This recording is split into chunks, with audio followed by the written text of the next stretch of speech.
தூத்துக்குடி மாவட்டத்துல கடந்த 4 நாட்களாகவே மழையானது பெய்து வந்து கொண்டு இருக்கிறது. இரவு நேரங்களில் பெய்யக்கூடிய மழையால் பல்வேறு பகுதிகளில் தண்ணீர் தேங்கி வருகிறது. இன்றும் இரவு மழை இல்லை.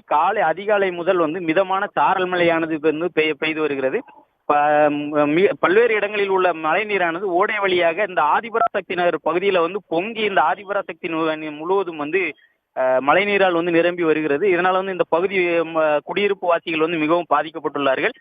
குடியிருப்புகளையும் மழைநீர் சூழ்ந்துள்ளதால் மக்கள் வெளியே செல்ல முடியாமல் அவதிக்கு உள்ளாகியுள்ளனர். இங்கு 4 நாட்களாக தேங்கி இருக்கக்கூடிய இந்த மழைநீர் முழுவதுமே சிகப்பு நிறத்தில் இரத்த கரை போல பூச்சிகள் படர்ந்து காணப்படுகிறது.